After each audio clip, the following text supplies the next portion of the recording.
Suatu hari, Sultan Merah mendapat kabar tentang keresahan rakyatnya di suatu tempat. Sultan pun memikirkan apa yang menjadi keresahan rakyatnya itu.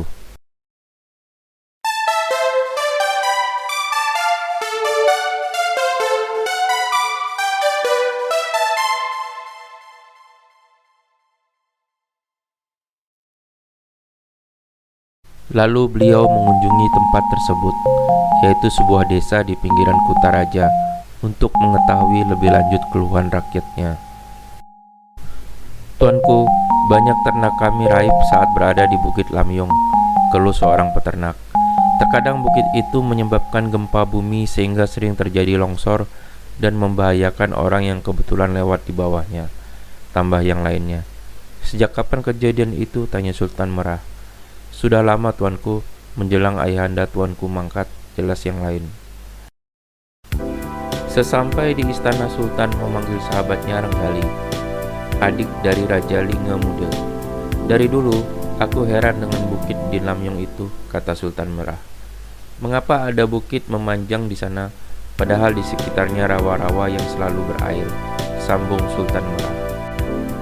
"Menurut cerita orang tua, bukit itu tiba-tiba muncul pada suatu malam," jelas Renggali. Abang hamba, Raja Lingga Muda, curiga akan bukit itu saat pertama sekali ke Kutaraja. Seolah-olah bukit itu memanggilnya, tambahnya. "Cobalah engkau cari tahu ada apa sebenarnya dengan bukit itu," perintah Sultan.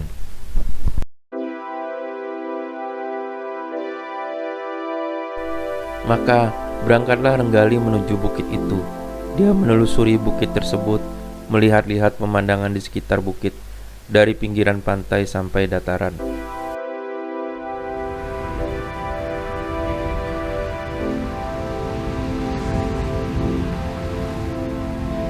"Bukit yang aneh," bisik Renggali dalam hati.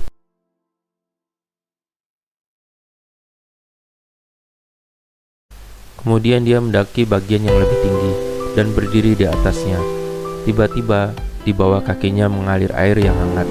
Renggali kaget, kemudian ia berlari menghindari air tersebut.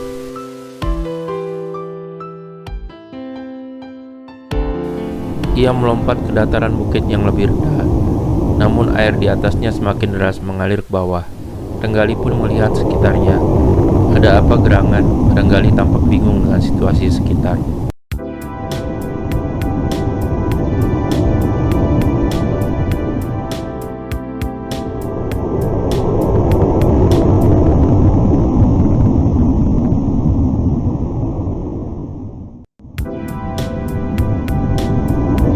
Renggali mulai khawatir karena air muncul bukan hanya dari atas, namun dari dataran yang ia pijak. Dan air tersebut mengalir semakin deras.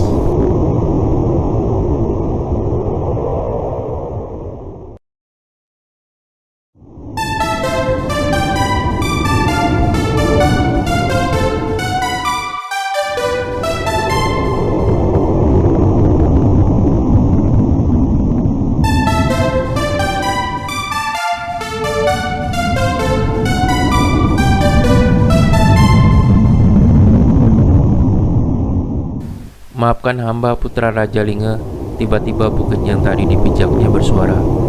Renggali kaget dan segera bersiap-siap. "Siapa engkau?" teriaknya. Air pun secara tiba-tiba menghilang dari bukit itu. "Hamba naga, sahabat ayahmu," terdengar jawaban dari bukit itu, diikuti suara gemuruh. Renggali sangat kaget dan diperhatikan dengan seksama bukit itu. Kemudian ia terkesima melihat naga raksasa di bagian atas bukit. "Engkaukah itu? Lalu di mana ayahku?" tanya Renggali.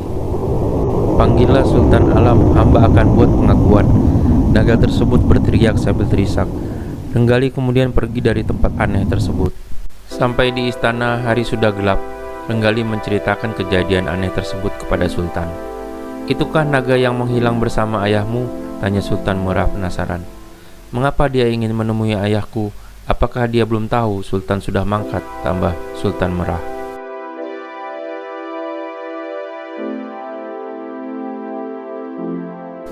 Maka berangkatlah mereka berdua ke bukit itu. Sesampai di sana, tiba-tiba bukit itu bergemuruh.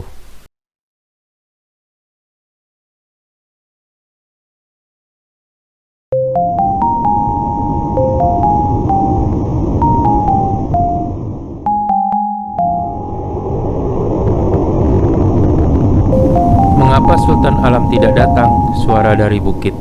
Beliau sudah lama mangkat, sudah lama sekali. Mengapa keadaanmu seperti ini, naga? Kami mengira engkau telah kembali ke negerimu. Lalu di mana Raja Lingga? Tanya Sultan Merah. Bukit itu bergemuruh keras, sehingga membuat ketakutan orang-orang tinggal dekat bukit itu.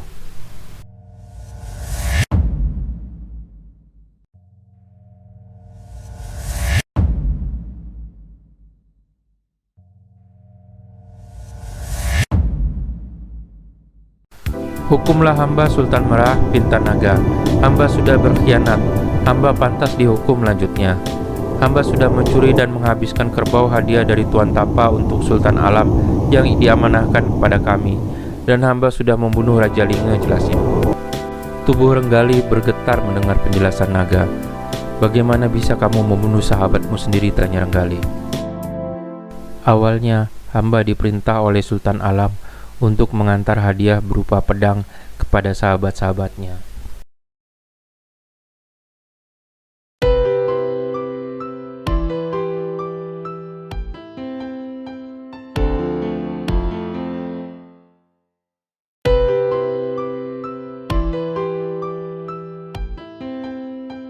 Semua sudah sampai, hingga tinggal 2 bilah pedang untuk Raja Lingga dan Tuan Tapa. Maka hamba mengunjungi Raja Lingga terlebih dahulu. Beliau juga berniat ke tempat Tuan Tapa untuk mengambil obat istrinya.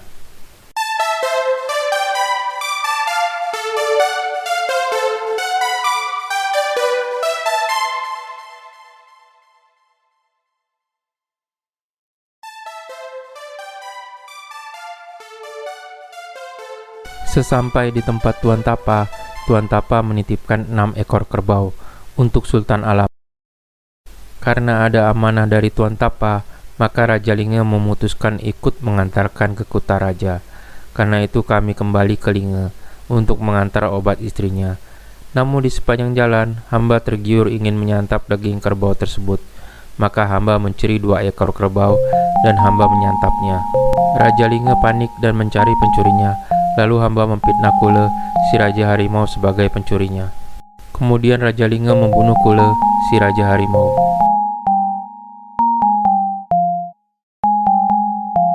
Dalam perjalanan dari Lingga ke Kutaraja, kami beristirahat di tepi sungai Pesangan. Timbul lagi selera hamba untuk melahap kerbau yang lezat itu. Lalu hamba mencuri 2 ekor lagi.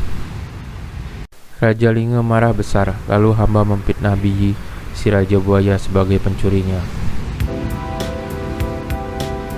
Kemudian dibunuhlah buaya itu oleh Raja Lingga.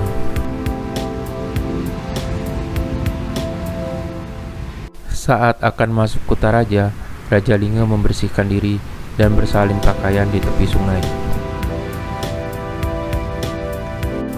Lalu hamba mencuri 2 ekor kerbau dan menyantapnya, tetapi kali ini Raja Lingga mengetahuinya. Lalu kami bertengkar dan berkelahi. Akhirnya Raja Lingga terbunuh, cerita naga sambil berurai air mata. Maafkanlah hamba, hukumlah hamba, terdengar isak tangis sang naga. Mengapa engkau terjebak di sini? Tanya Sultan Merah.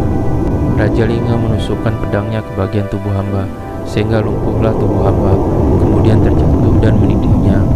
Sebuah pukulan Raja Lingga ke tanah membuat tanah terbelah dan hamba tertimbun di sini bersamanya, jelas sang naga. Hamba menerima keadaan ini. Biarlah hamba mati dan terkubur bersama sahabat hamba, pinta naga. Berilah dia hukuman, Renggali. Engkau dan abangmu lebih berhak menghukumnya, kata Sultan Merah. Ayah hamba tidak ingin membunuhnya, apalagi hamba akan membebaskannya, jawab Renggali. Tidak, hamba ingin dihukum sesuai dengan perbuatan hamba, pinta naga. Kalau begitu bebaskanlah dia, perintah Sultan Merah. Maka berjalanlah mereka berdua mengelilingi tubuh naga untuk mencari pedang milik Raja Lingga. Setelah menemukannya, Renggali menarik dengan kuat dan terlepaslah pedang tersebut. Namun naga tetap tidak mau bergerak. Hukumlah hamba, Sultan Merah, pinta naga. Sudah cukup hukuman yang kamu terima dari Raja Lingga. Putranya sudah membebaskanmu. Pergilah ke negerimu, perintah Sultan Merah. Sambil menangis, naga tersebut menggeser tubuhnya dan perlahan menuju laut. Maka terbentuklah sebuah alur atau sungai kecil. akibat pergerakan naga tersebut. Maka di kemudian hari, daerah di pinggiran Kutaraja itu disebut Alu Naga. Di sana terdapat sebuah sungai kecil yang di sekitarnya dipenuhi rawa-rawa yang selalu tergenang dari air mata penyesalan seekor naga yang telah mengkhianati sahabatnya.